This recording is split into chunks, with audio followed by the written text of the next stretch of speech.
So ఇపియాన్ pain management సెంటర్‌లో SNC ఇది ఏంది అనంటే నా ఎస్ఎన్‌సిలో ఇంజరీ ప్రివెన్షన్ కోచ్ అన్నట్టు. సో శశాంక్ గారు. సో ఆయన ఉన్నారు. ఆయన ఏంటంటే ఇక్కడ వీళ్ళు ఏం చేస్తారంటే బేసిక్‌గా 2 భుజాల్లో అంటే 2 చేతుల్లో మనకి ఎంత బలం ఉంది. దీనికి వేరుంటది, దీనికి వేరుంటది మనందరికీ తెలుసు. బట్ ఎంతుంది? Are we good? అనేది తెలుసుకోవడానికి ఇక్కడ ఒక చిన్న టెస్ట్ చేస్తున్నారనమాట. అది ఏంటి? అది ఎట్లుంటది? ఎట్లా తెలుస్తది? అనేది ఇప్పుడు చూద్దాం. So sir hi. Hi. Hi sir. So what exactly you gonna do now? So this is the one device. హుహు. So with this device, this very rare in the Hyderabad in the Okay. India. So recently we started this also. Okay. So the players will get help to know present current హ్మ్. the strength of the right and left whole body like మన they are strength ఏందో తెలుసుకోవడం అనేది చాలా important. ముఖ్యంగా స్పోర్ట్స్‌మెన్‌కి చాలా చాలా important. మన స్ట్రెంగ్త్ ఏంది? మనకి రైట్ హ్యాండ్‌లో స్ట్రెంగ్త్ ఉందా? లెఫ్ట్ హ్యాండ్‌లో ఉందా? ఏ లెగ్‌లో ఉంది? ఏంటి? ఇదంతా తెలుసుకోవడం అనేది ఒక స్పోర్ట్‌మెన్‌కి చాలా చాలా ఇంపార్టెంట్. సో దట్ దాన్ని కరెక్ట్ టైంలో కరెక్ట్‌గా వాడితే మనకి ఎన్నో కప్పులు. యెస్. సో మరి ఎట్లా sir? How is this? yeah. So this is the we have the range of motion and strength. So today I'm showing Okay. you the strength. Strength. So here I'm just selecting everything shoulder ఆహా! in the flexion, in the standing. They have the 3 options: sitting, lying, and standing. So this is Okay. the meter. So Mhm. once I'll start this applying, so హుహు. you can also see the present the strength how much he oh! have. So బేసిక్‌గా దీంట్లో మొత్తం అంతా కూడా select జేషిండు ఆయన ముందే. అంటే like ఎట్లా అంటే ఫస్ట్ మనకేంది చూపిస్తున్నారు అనంటే ఒకటేమో మోషన్ ఎట్లుంది అనేది. ఇంకొకటేమో స్ట్రెంగ్త్ ఎట్లుంది అనేది. ఇప్పుడు స్ట్రెంగ్త్ చూడబోతున్నాం మనకి. సో ఈయన మోడల్‌గా ఉంటున్నారు. ఈయన చెయ్యి రైట్ హ్యాండ్‌కి అది సెలెక్ట్ చేశారు. రైట్ హ్యాండ్‌లో ఫ్లెక్షన్ అప్పుడు స్టాండింగ్ పొజిషన్‌లా అంటే నుంచొని ఉన్నప్పుడు ఎంత పవర్ ఈయన చూయించగలుగుతున్నాడు ఈ హ్యాండ్ పైన అనేది. సో దానికి ఈ డివైస్ సార్ చేతిలో పట్టుకున్న once show that sir. So ఈ డివైస్‌తోని ఆయన చెయ్యి పైన పెట్టి రెస్ట్రిక్ట్ చేస్తాడు మూవ్‌మెంట్‌ని. ఆయన దాన్ని అసెస్ చేసుకుంటా ఉంటాడు. సో అప్పుడు ఆయన ఎనర్జీ ఎంతుంది అనేది ఇక్కడ రికార్డ్ అయితది ఈ మీటర్‌లో. చూద్దాం మనం. Let's start. Yeah! Head straight.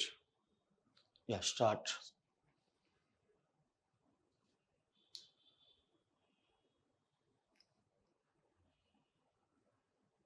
Yeah, relax.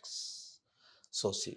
హుహు. Here right now he have a average of the 5 kg in Mhm. his right hand. హుహు. So here they can show this device average force is 3.3 and okay.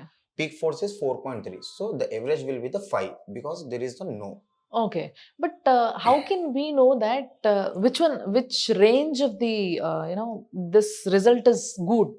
In this just like good here see we can see the Mhm. minimum is the 12.5 kg the హుహు. minimum.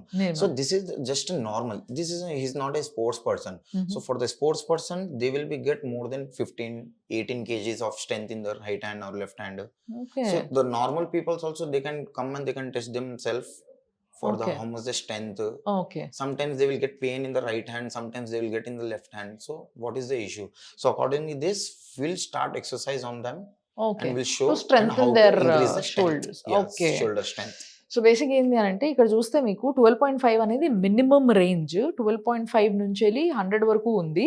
Sports men's వచ్చినప్పుడు 15 పైన అట్లా ఉంటదంట. అంటే sports మెన్‌కే 15 పైన ఉంది అనంటే దానికన్నా లోనే ఉంటది మనది రైట్? మనం అంత స్ట్రెంథెనింగ్ ఎక్సర్‌సైజ్‌లు గాని ఇవన్నీ కూడా చేస్తలేం. డైట్ పాటిస్తలేం కాబట్టి. సో ఇప్పుడున్న మోడల్‌కి మాత్రం ఇది 4.3 అంటే యావరేజ్‌గా 5 అంటున్నారు ఆయన. Yes. సో యావరేజ్‌గా తీసుకుంటే 5 వస్తుంది. సో అట్లా ఎవరైనా చెక్ చేసుకోవచ్చు. అప్పుడు మనకేమైతదంటే ఈ మోషన్‌లో ఈ పని చేసేటప్పుడు నొప్పి గాని, లేకపోతే ఇన్‌కన్వీనియన్స్ గాని, లేకపోతే ఈ రేంజ్ ఏదైతే ఉందో అది టూ లో గాని చూయించినప్పుడు ఇక్కడున్న కండరాలనన్నిటిని కూడా వాళ్ళు బలపరచడానికి చేయించే కొన్ని ఎక్సర్‌సైజెస్ ఏవైతే ఉంటాయో అవన్నీ చేయిస్తారు. దానివల్ల వాళ్ళకి స్ట్రెంగ్త్ పెరిగి అప్పుడు నెక్స్ట్ టైమ్ ఈ టెస్ట్ చేసుకున్నప్పుడు వాళ్ళ యావరేజ్ ఇప్పుడు ఈ పిల్లోడి యావరేజ్ 5 నుంచెల్లి ఇంకొంచెం ఇంప్రూవ్ అయితదనమాట. సో అట్లా ఇంప్రూవ్ అవ్వడం వల్ల వీళ్ళ కేపబిలిటీ పెరుగుతది. ఈ భుజాల యొక్క కేపబిలిటీ. అప్పుడు బాహుబలి అయితారన్నమాట వీళ్ళు. Yes. Thank you sir. Thanks a Thank lot. So ఇక్కడ కూడా ఒక చిన్న అసెస్‌మెంట్ జరుగుతుంది కదా మ్యామ్. సో ఏంటిది ఇది అసలు దేనికి సో సంబంధించింది? యూజువల్లీ మనకి ఈ టైంలో ప్రెసెంట్ టైంలో ఎలా ఉంటుందంటే బ్యాక్ పెయిన్ అనేది చాలా వస్తుంది. లైక్ సాఫ్ట్వేర్ ఎంప్లాయీస్ కానీ, హౌస్ హోల్డ్ వైఫ్స్ కానీ చాలా మందికి బ్యాక్ పెయిన్ ఉంటుంది. సో దానికి ఈజీ సొల్యూషన్ ఏంటంటే సర్జరీ అంటాం. కానీ సర్జరీకి వెళ్ళకుండా ఫిజియో ద్వారానే తగ్గించడానికి ఇది ఒక మెషిన్ అంటారు. దీన్ని ట్రాక్షన్ అంటాం మేము. సో ఇది సర్వైకల్ ఉంటది, లంబార్ ఉంటది. సో సర్వైకల్ ఏంటంటే నెక్ పెయిన్ కి ఉంటది. లంబార్ ఏదైతే బ్యాక్ పెయిన్ ఉంటుందో వీళ్ళకి ఏదైతే నర్వ్ కంప్రెషన్ అవుతుందో దాని బేస్డ్ బట్టి మేము దాన్ని అసెస్ చేసుకొని ఏదైతే నర్వ్ అవుతుందో కంప్రెషన్ దానికి రిలాక్సేషన్ కోసం ఈ ట్రాక్షన్ ఇస్తాం అనమాట. సో దానికి మేము ఎంత కేజెస్ అని ఈ పేషెంట్ వెయిట్ బట్టి దాన్ని సెట్ చేసుకొని సో దాన్ని అరేంజ్ చేసుకొని వ్యాలిడ్ పెట్టి అన్ని సెట్ చేసి స్టార్ట్ చేస్తాం. సో దాని ద్వారా సో పేషెంట్ అన్ని క్యాలిక్యులేట్ చేసుకొని అది సెట్ చేసుకుంటది. సో అలా డ్రాగ్ చేసుకుని వెళ్ళి ఫస్ట్ అసెస్ చేసుకుని అది ఒక రేంజ్ వరకు సెట్ చేసుకుంటది. ఓకే. సో మొత్తం నడుమంతా కూడా కిందికి లాగేసినట్టు.